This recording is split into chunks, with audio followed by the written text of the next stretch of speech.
नमस्कार दोस्तों, स्वागत है आपका SSC learning point by Singh sir. आज हम करेंगे 28 दिसंबर की शिफ्ट 3 का पेपर। चलिए फिर स्टार्ट करते हैं बिना देरी किए हुए। देखो, ये पहला क्वेश्चन है, इंग्लिश में है, आगे सब हिंदी में ही होंगे। If the volume of sphere is 8 times that of another sphere, then what is the ratio of their surface area. देखो, ये तो सिंपल हो गया। 8 टाइम हो रहा दूसरे का, यानी कि आर क्यूब होता है, यानी कि 1:2 आ गया रेडियस में। अब एरिया निकालना है तो 1:4 आंसर हो जाएगा। समझ गए होगे, नहीं समझे तो देखो, V1 अपॉन अगर V2 लिखते तो क्या लिखते, 4/3 पाई R1 क्यूब लिखते अपॉन 4/3 पाई R2 क्यूब लिखते। समझ गए बात को, यानी कि ये कैंसिल आउट हो गया। अब कह रहा था एक दूसरे का 8 गुना है, अगर ये मान लो ये 1 होता तो नीचे वाला 8 हो गया, R1 अपॉन R2 का होल क्यूब हो गया। यानी कि दोनों तरफ क्यूब रूट लेंगे तो 1/2 बराबर क्या आ जाएगा, R1 अपॉन R2 हो जाएगा। अब जब हम क्या लिखते हैं सरफेस एरिया, तो क्या आ जाता है, टोटल सरफेस एरिया 4πr², यानी कि पाई से पाई कटा होगा, फिर R² आ जाएगा, तो 1/4 आंसर हो जाएगा। अगला सवाल करते हैं। अमन ने 68,500 मूल्य वाला एक रेफ्रिजरेटर खरीदता है, एक मुश्त 18,500 का भुगतान करता है और शेष का भुगतान 22 महीने बाद करता है, जिस पर 15% प्रति वर्ष की दर से साधारण ब्याज लगाया जाता है। रेफ्रिजरेटर के लिए उसके द्वारा भुगतान की गई कुल राशि क्या होगी। देखो, एक मुश्त की बात कर रहा है, तो पहले तो 68,500 से 18,500 घटा दो तो बचा कितना है, 0 0 0, 8 से 8 गया 0, 6 से 1 गया 5 बचा। अब इसी 50,000 पर 22 महीने, महीने को अगर वर्ष में चेंज करेंगे 12 से डिवाइड, 15% रेट बटे कर दो 100, यानी कि ये 0 से 0 चला गया। यहाँ करेंगे 3 चौको 12 हो गया, 3 पंजे 15 हो गया, 2 एकम 2, 2 एकम 2, 2 दूनी 4 आ गया। यहाँ से करेंगे ये 2 दूनी 4, 2 पंजे 10, डबल 0 आ गया, 25 पंजे 125 हो गया, एक 0 आ गया, गुणे 11 हो गया। तो यहाँ से करेंगे 0 5 5 2 7 2 1 3 1, इतना आ गया। और पहले उसके पास था कितना पैसा लिया था, यानी कि इतना। तो देखो 0 5 5 7 5 12 1 2, यहाँ से लगा 1 हो गया, 8 4 12 1 2, यहाँ से लगा 1 6 2 8 82 250 आंसर। अगला सवाल देखो, ये तो सिंपल सवाल है, इसे क्या लिख सकते थे, sign A upon cos A बराबर क्या लिख सकते हैं, 9/4 लिख सकते हैं। पुट कर दो डायरेक्ट, साइन ए का वैल्यू क्या है, 9 है, माइनस का कॉस ए 4 हो गया, फिर ठीक है 4 गुणे 9 प्लस का 4 हो गया, यहाँ पर करेंगे प्लस का 3, 9 चौक 36, 3600 से 4 गया तो 32 बचा, 9 चौक 36 और 4 40 हो गया। यहाँ से करेंगे 4 अट्ठे 32 हो गया, 4 एकम 4, यानी कि 8 चौक 32 कर लो, 8 चौक 32, 8 पन्ने 40, यानी कि 4/5 प्लस का 3 हो गया, 5 15 4 19/5 आंसर आ गया। अगला सवाल, एक पंक्ति में 10 कुर्सियां रखी गई हैं, जिन पर 8 व्यक्तियों द्वारा 2 शिक्षकों को बैठाना है। दोनों शिक्षकों ने एक साथ नहीं बैठने का फैसला लिया। यदि सीटों पर बैठने की ऐसी n व्यवस्थाएं हैं तो n के अंकों का योगफल ज्ञात कीजिए। देखो, सिंपल सी बात है, ये टोटल मान लो 10 लोग थे, यानी कि 10 तरीके से तो बैठते ही बैठते, तो फैक्टोरियल 10 हो गया। अब उसके बाद देखो, 2 लोग एक साथ नहीं बैठ सकते, 8 लोग तो बैठ सकते, तो हम 8 लोगों को बैठा देते हैं, 1 2 3 4 5 6 7 8। अब देखो जगहें बची कितनी है, जो 2 लोग साथ में नहीं बैठे वो यहाँ बैठ सकते थे, एक यहाँ पर भी बैठ सकते थे, यानी कि एक छोड़ के एक हम बैठा सकते थे ना, बिल्कुल बैठा सकते थे। तो यहाँ से देखो ये कितने तरीके बन रहे, 1 2 3 4 5 6 7 8 9 बन रहे, यानी कि फैक्टोरियल 9। लेकिन एक चीज ये भी तो होता, मान लो जैसे एक यहाँ पर बैठा, इसका नाम ए दे दो, एक यहाँ पर बैठा बी, तो बी यहाँ पर भी बैठ सकता है, तो ए यहाँ पर भी बैठ सकता है यहाँ पे, यानी कि ये भी 2 तरीके और बन जाएंगे। यानी कि हम फैक्टोरियल 10 से माइनस करना पड़ेगा फैक्टोरियल 9 इंटू 2। 2 को क्या ले सकते थे, 2 गुणे 1, यानी कि यहाँ पर 2 हो जाएगा। फैक्टोरियल 9 अगर यहाँ से हम कॉमन ले लेते हैं तो क्या बचेगा, यहाँ पर देखो फैक्टोरियल 9 इंटू 10 बन सकता है, यानी कि यहाँ से करेंगे 10 से 2, यानी कि यहाँ से हमारा आंसर आ जाएगा फैक्टोरियल 9 इंटू 8 हो गया। अब यहाँ से देखो सिंपल सी बात है, यहाँ पर 9 का मल्टीपल आ रहा है, आएगा मान लो ऐसे अगर सॉल्व करोगे तो 1 गुणे 2 गुणे 3 गुणे 4 गुणे 5 गुणे 6 गुणे 7 गुणे 8 गुणे 9 गुणे फिर 8 आ जाएगा। अब 9 का मल्टीपल आ रहा 8 आएगा, यहाँ पर 9 का मल्टीपल आ रहा है, यानी कि जैसे मान लो अगर लिखा हुआ है 3 गुणे 9, 9 3 27, अगर मान लो लिखा हुआ है 15 गुणे 8, 15 8 120। अब मान लो लिख 15 ने में करो, 15 ने में 135, अब लिख लो मान लो लिख लो कोई 24 गुणे 9 216, अब ये देखो 9 से ये डिवाइड हो रहा है, 5 3 8 1 9 डिवाइड हो रहा है, 6 3 9 डिवाइड हो रहा है, यानी कि 9 से डिविजिबल आना चाहिए था आंसर, तो ये भी नहीं होगा, ये भी नहीं होगा, ये आंसर होगा। क्योंकि क्या कह रहा था, n अंकों का योगफल निकाल के तब करना पड़ेगा, यानी कि यहाँ से हमें गुणा भाग भी करना पड़ता, तो गुणा करके देख लेना आप लोग, कैलकुलेटर से कर लेना, वैसे तो करना ही करना पड़ता, ठीक है। अगर आप लोग इसको गुणा करेंगे तो देखो 290340 आएगा, तो 4 3 7 हो गया, 7 2 9 9 9 18 आंसर आ जाएगा, ठीक है। अब ये क्या करो, एग्जाम में ऐसे ही करना पड़ेगा, और कोई चारा नहीं बचता आपके पास। चलो फिर अगला सवाल करते हैं। 15,625 पर 2 वर्षों में 8% प्रतिवर्ष की दर से चक्रवृद्धि ब्याज ज्ञात कीजिए। ब्याज अर्धवार्षिक रूप से चक्रवृद्धि किया जाता है। अब देखो अर्धवार्षिक चल रहा है, यानी कि हमारा जो टाइम है 2 वर्ष में 6 महीने की 4 स्लैब बनेगी, 4 वर्ष हो गया। रेट हमारी कितनी हो जाएगी, 4% हो जाएगी। बात समझ गए, यानी कि क्वेश्चन क्या था, कैलकुलेटिव था, अच्छा खासा कैलकुलेटिव था। लेकिन यहां से एक चीज और देखो, ऑप्शन देखो, ऑप्शन बहुत दूर दूर भी तो दिए थे, यानी कि ये दोनों पास में थे। अगर हमारा लक खराब होगा तो आंसर नहीं आएगा, अगर लक अच्छा होगा तो आंसर आ जाएगा। यानी कि इसको भी ना करके हम डायरेक्ट 15,625 का 8 दूनी 16% हम निकालते हैं, यानी कि 25 चौकू 100 हो गया।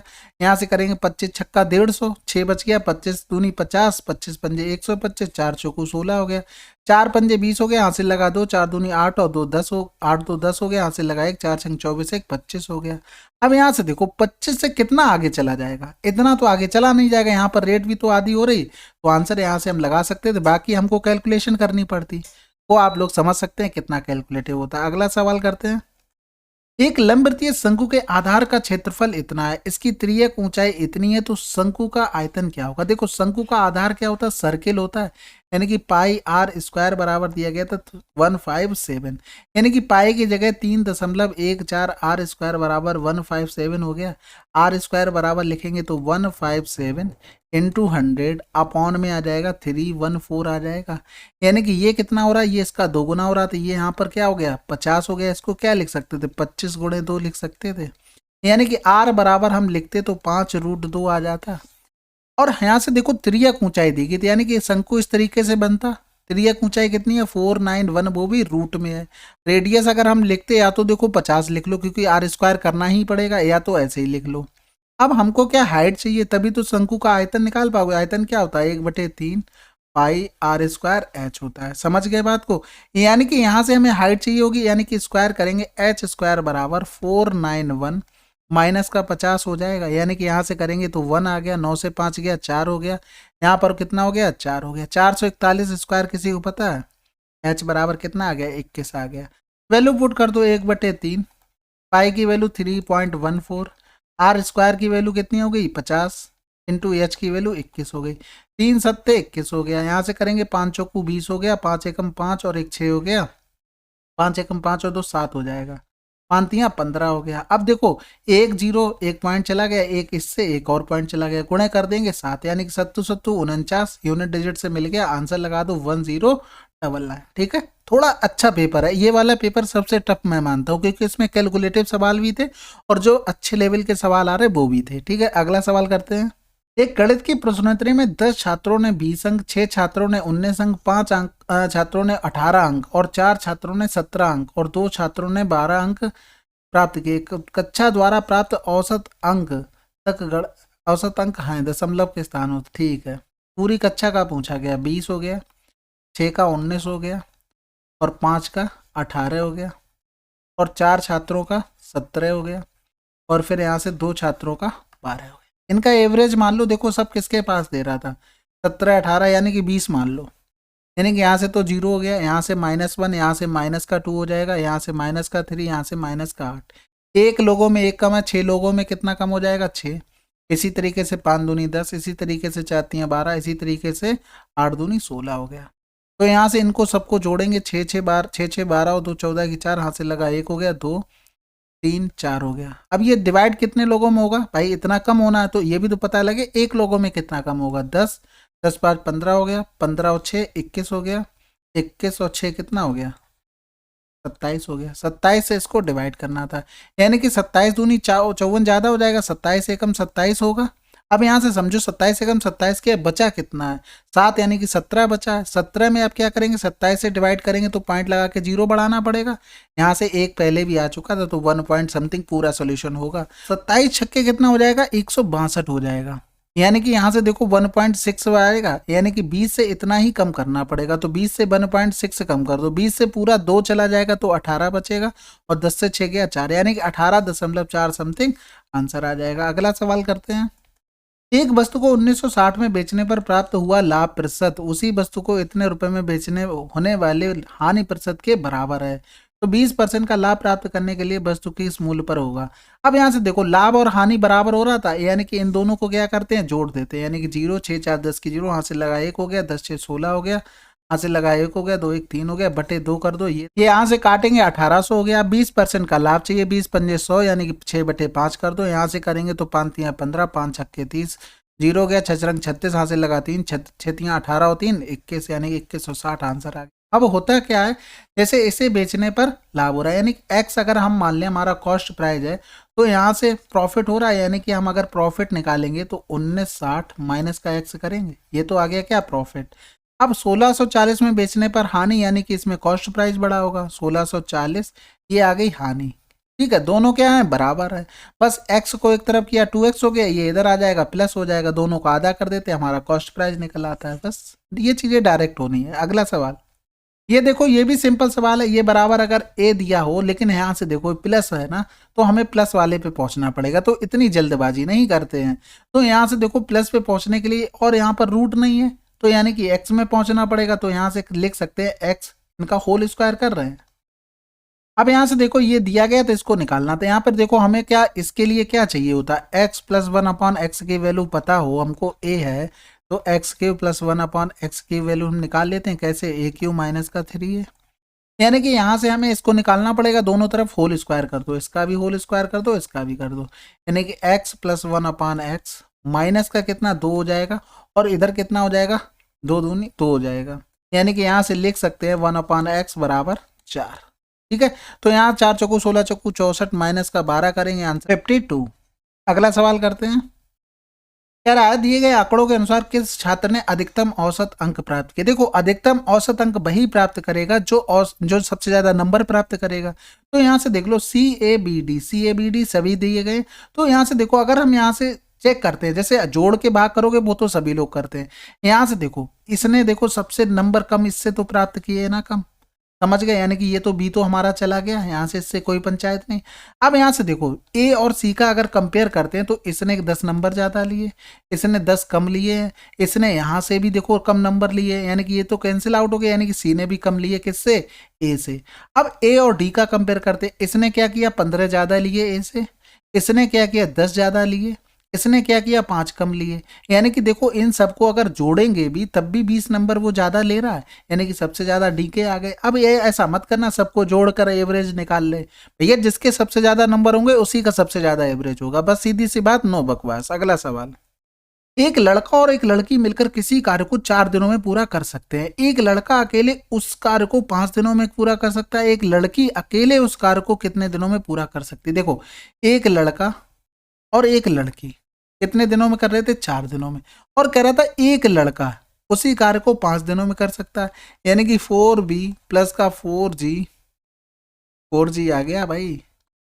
अब यहां से देखो ये इधर चला जाएगा तो b हो जाएगा और ये हो जाएगा 4g, यानी कि b/g बराबर कितना गया 4, ये एफिशिएंसी आ गई। अब यहां से देखो हमें क्या, हमें टोटल काम चाहिए, अगर लड़के के उसमें लेते तो एक लड़का था, एक लड़के की एफिशिएंसी कितनी थी 4 थी और टोटल 5, यानी कि ये टोटल काम आ गया। अब किसको करना, एक लड़की करेगी तो इफिशियंसी 1 हो गया, अकेले उस कार्य को कितने दिनों में करेगी, यही तो आ गया 5 को 20 आंसर आ गया। अगला सवाल करते हैं। अवरोही क्रम में 4 संख्याएं लिखी गई हैं, उनमें से पहली 3 समांतर श्रेणी बनाती हैं और अंतिम 3 एक गुणोत्तर श्रेणी बनाती हैं।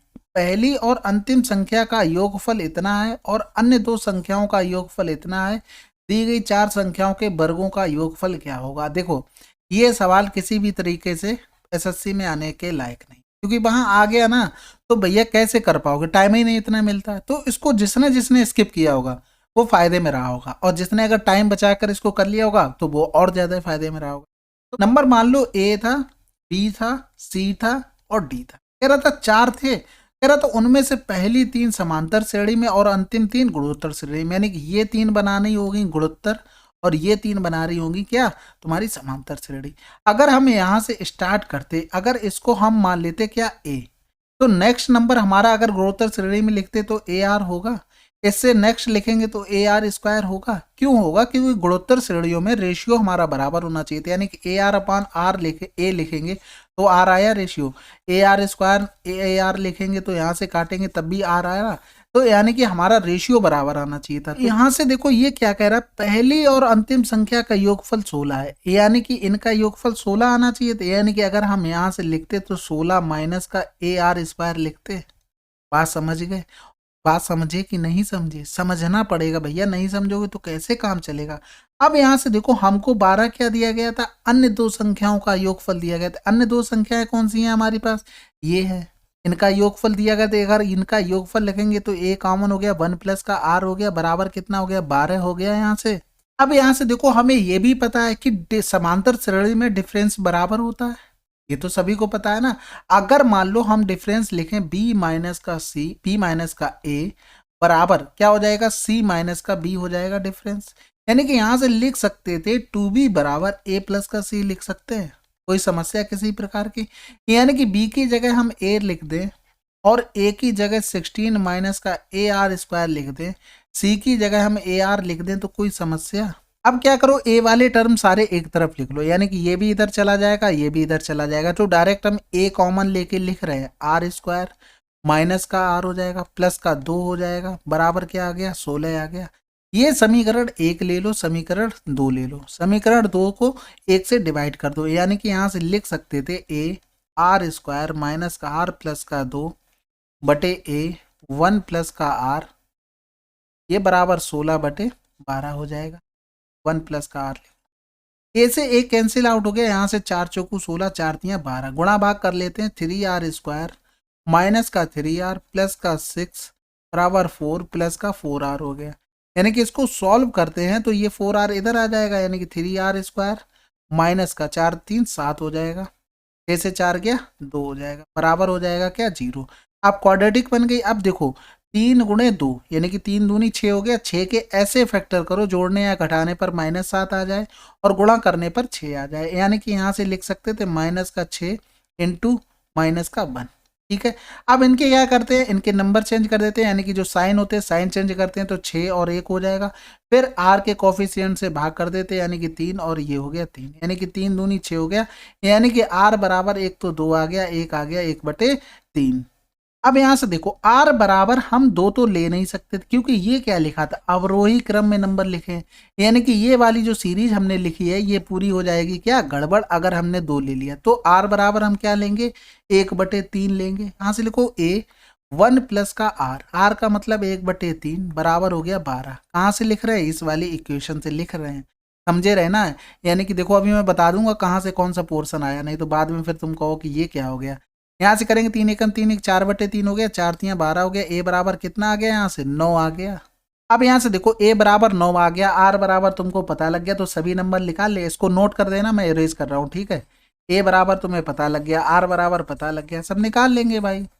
अब यहाँ से देखो वैल्यू इसकी निकाल ले, बिल्कुल देखो निकालते हैं, 16 माइनस का ए 9, आर की वैल्यू 1/9 हो जाएगी, यहाँ से निकालेंगे ये 9 हो गया, यहाँ से निकालेंगे 9 गुणे 1/3 हो जाएगी, यहाँ से निकालेंगे 9 गुणे 1/9 हो जाएगी, यानी कि ये तो 1 आ गया, यहाँ से 3 का 9 आ गया, यहाँ से 9 से 9 गया, 16 से 1 जाएगा 15 हो गया, और ये 9 हो गया, ये 3 हो गया, ये 1 हो गया, सबका स्क्वायर करके जोड़ना, 15 15 225 हो गया, 9 ने 81 हो गया, 3 का 9 हो गया 1 हो गया, यानी 5 1 6 हो गया, 9 6 15 1 16 की 6, यहाँ से लगा 1 हो गया, 3 8 3 11 के कहाँ से लगा 1, 316 आंसर आ गया। अब बताओ कितना टाइम लगा इसको बताओ, वहां पर पेपर में करने लायक था, बिल्कुल नहीं था।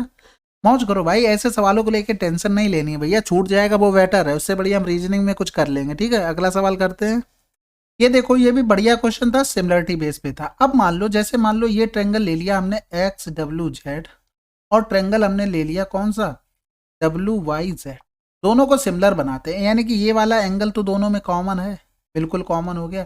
यानी कि ये वाला देखो 90 इसमें भी है, यानी कि ये अल्फा होगा तो ये वाला कितना होगा, अल्फा होगा। कोई समस्या किसी प्रकार की नहीं है ना। फिर यहाँ से देखो, अगर मान लो ये अल्फा हो गया, ये 90 हो गया, अल्फा और 90 हो गया, ये कॉमन वाला अगर एक्स मान ले तो इस छोटे वाले ट्रेंगल में ये एक्स हो जाएगा, क्योंकि तीनों एंगल बराबर हो गए। अब यहाँ से देखो, इसमें एक्स के सामने क्या है, 5 है छोटे वाले में। बड़े वाले में एक्स के सामने क्या है, यहाँ पर देखो ये वाले ट्रेंगल हमने बराबर किए हैं। अब ये वाला ट्रेंगल इंडिविजुअल और ये वाला सिमिलर किए हैं, ठीक है। तो एक्स बराबर कितना हो जाएगा, इसमें 12 हो जाएगा। अब यहाँ से देखो, अल्फा के सामने इसमें ए दिया हुआ, देखो जो भुजा लिखी वही नीचे लिखी जाएगी। फिर यहाँ से देखो, अल्फा के सामने छोटे वाले में 12 दिया था, यानी कि ए बराबर लिखेंगे तो 144/5 लिखेंगे। यहाँ से 5 दूनी 10, 5 अट्ठे 40, 5 अट्ठे 40, आंसर आ गया। इसी तरीके से बी निकाल लेना। अगला सवाल करते हैं। An electrical fan list at rupees 265.80 and is sold at a discount of 10%. The shopkeeper gives a further discount of 8% for cash payment. The selling price of the fan when payment is made in cash is, देखो simple था भाई, 26580 upon 100 कर सकते हैं। 10% की छूट यानी कि 90 हो गया, यहाँ से 92%। थोड़ा सा कैलकुलेटिव था ये सवाल। ये को मैंने शिफ्ट बताई है, ये शिफ्ट सबसे अच्छी थी। रीजन इसके पीछे यही है कि भाई इसको 92 को लिख लो 100 माइनस का 8, ठीक है। यहाँ से देखो, जो 100 नीचे लिखे उसको भी छोड़ के चलते। 9 अट्ठे 72 हो गया, हासिल लगा कितना 7, 9 पन्ना 45 और 7 52 हो गया, 9 छक्का 54 और 5 59 हो गया, 9 दूनी 18, 18 5 23 हो गया। अब इसका गुणा करते तो 2 जीरो चिपक जाते, माइनस क्या 8 का गुणा करना पड़ेगा किसमें, इसमें पूरे में, यानी कि 23922 में हमें 8 का गुणा करना पड़ेगा। 8 दूनी 16 की 6 हो गया, हासिल लगा 1, 8 दूनी 16 1 17 हो गया, 8 ने 72 1 73 हो गया, 8 3 24 और 7 31 हो गया, 8 दूनी 16, 16 और 3 19 हो गया।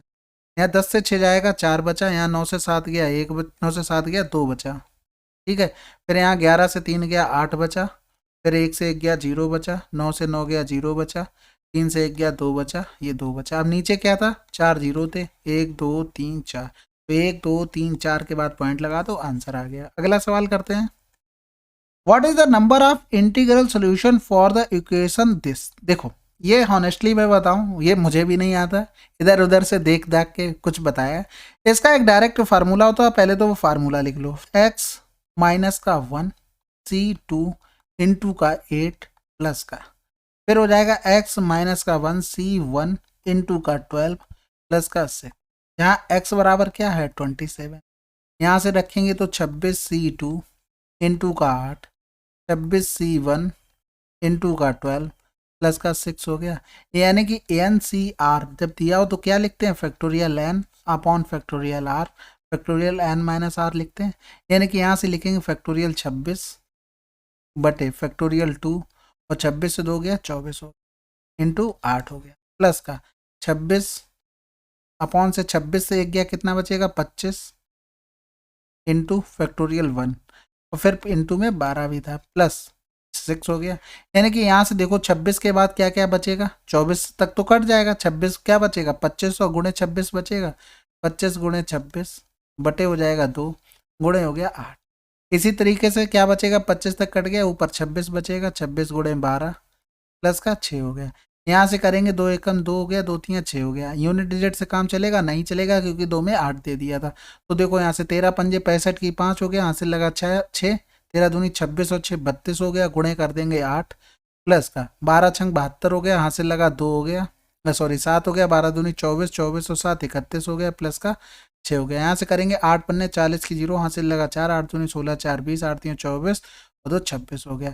26 में 312 प्लस का 6, यानी कि 6 2 8 1 और 6 3 9, आंसर आ गया। ठीक है, अगला सवाल करते हैं।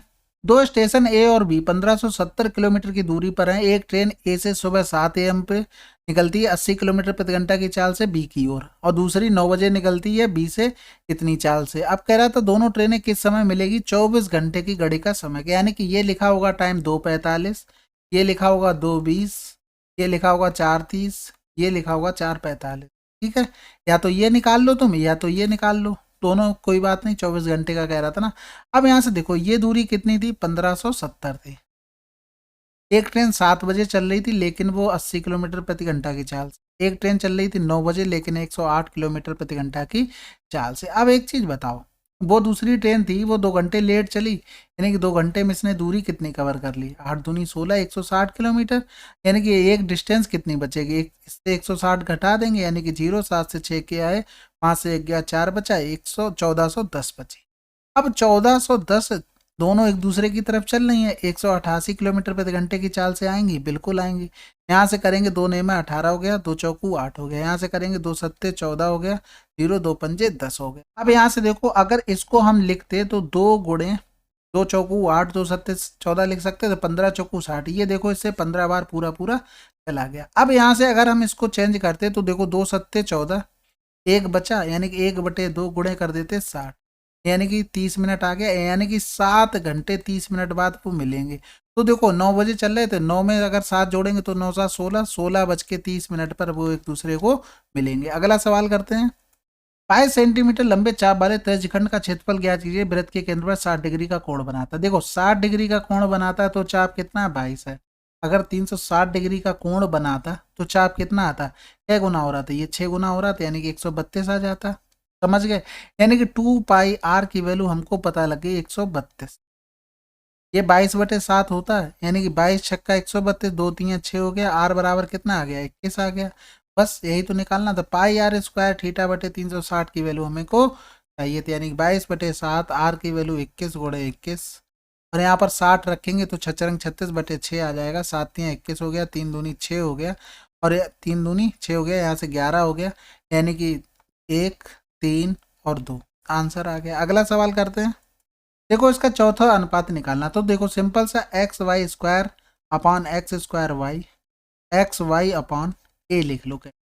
देखो यहाँ से क्या क्या कट रहा है, x से ये x कैंसिल आउट हो गया, इस बाई से ये बाई कैंसिल आउट हो गया, इससे ये कैंसिल आउट हो गया, a बराबर क्या आ गया, x²। अगला सवाल, देखो दिए गए व्यंजक को सॉल्व करना है। ये लिखा था 99 6 × 3 प्लस का 58/116 और प्लस, इसको सॉल्व करेंगे तो देखो 2 पंजे 10, हाथ से लगा 1 2 दूनी 4 1 5 हो गया, 2 दूनी 4 हो गया, यानी कि यहाँ से देखो ये 4.5 आ गया।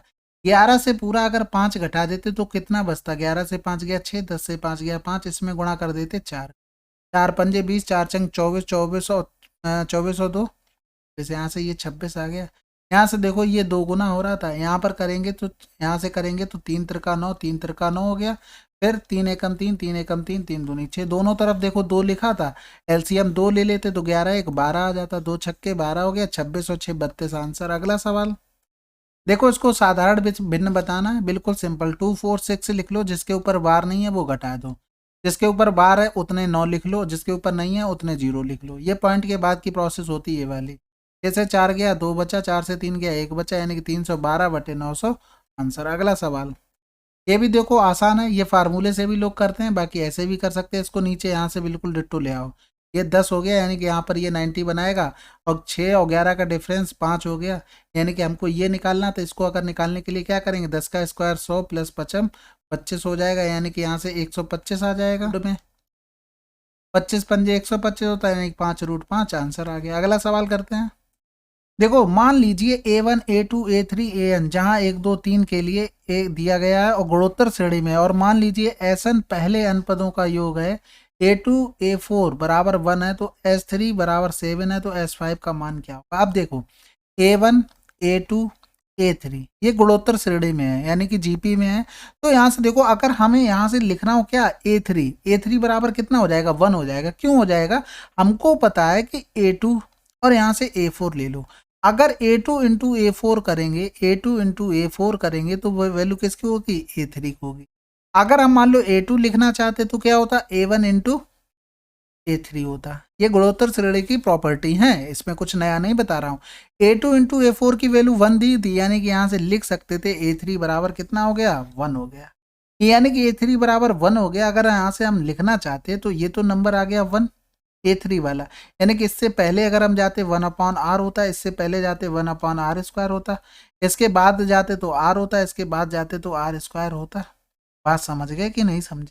अब यहाँ से देखो हमको 6 दिया गया था, सॉरी 7 दिया गया था S3, यानी कि 3 पदों का योग, यानी कि इन तीनों को हम जोड़ लें, यानी कि 1/r² प्लस का 1/r प्लस का 1 बराबर कितना 7 दिया था, यानी कि 1/r² प्लस का 1/r बराबर क्या हो गया 6 हो गया। अब यहाँ से हिट एंड ट्रायल मार लो, ठीक है, पूरा सोल्यूशन करने की कोई जरूरत नहीं, हिट एंड ट्रायल मार लो, काम खत्म हो जाएगा। यानी कि अगर हिट एंड ट्रायल करते तो यहाँ से क्या बनता जाके हमारा 1/2 एक यानी कि 1/2 रखते तो 1/4 और +2 यानी कि 6 आ जाता। यानी कि यहाँ से r बराबर कितना आ गया 1/2 आ गया। अब यहाँ से देखो क्या पूछा गया था 5 पदों तक, यानी कि यहाँ से अगर इसकी वैल्यू लिखते तो क्या लिखते, थोड़ा पेन चेंज कर लें अच्छा लगेगा। यहाँ पर 1/4 फिर 1/2 यानी कि ये देखो एक 4 ऊपर पहुंच जाएगा, क्योंकि नीचे है तो 4 ऊपर 2 ऊपर पहुंच जाएगा। यहाँ तो 1 होगा ही होगा, यहाँ पर 1/2 होगा, यहाँ पर 1/4 होगा। इन सबको जोड़ना था, यानी कि 4 2 6 1 7 हो जाता, 7 चौक 28 प्लस, क्योंकि नीचे एलसीएम 4 हो गया तो प्लस का 2 प्लस का 1 हो जाएगा, अपॉन में क्या हो गया 4 हो गया। 28 2 30 हो गया, 30 और 31/4 आंसर है। समझ गए बात को, थोड़ा अच्छा सवाल था। अगर हिट एंड ट्रायल से नहीं करना चाहते तो देखो यहाँ से एलसीएम लेना पड़ता हमको, एलसीएम लोगे तो r² आ जाता है एलसीएम, यहाँ पर तो 1 हो गया, प्लस का यहाँ पर क्या हो जाता r हो जाता बराबर 6 हो जाता। यानी कि यहाँ पर क्वाड्रेटिक बनती 1 प्लस का r बराबर 6r² बनता, यानी कि लिख सकते थे 6r² माइनस का r माइनस का 1 बराबर 0। यानी कि 6 एकम 6, 6 के ऐसे फैक्टर करो कि जोड़ने या घटाने पर तो क्या आ जाए 6 आ जाए, सॉरी 1 आ जाए, और गुणा करने पर 6 आ जाए। तो इसको लिख सकते थे क्या -3 और प्लस का 2, क्योंकि देखो 6 का गुणा 1 में करेंगे -6 आ जाएगा, समझ गए। तो यहाँ से देखो अब इसके जो कॉफिशिएंट होता है पहले तो साइन चेंज कर लो, 3 हो गया, ये -2 हो जाएगा, समझ गए बात। फिर यहाँ से करते क्या है, इसके जो r² का जो भी कॉफिशिएंट लिखा होता है उससे भाग कर देते हैं, 6 6 तो 3 दूनी 6 हो गया, यहाँ से 2 3 6 हो गया।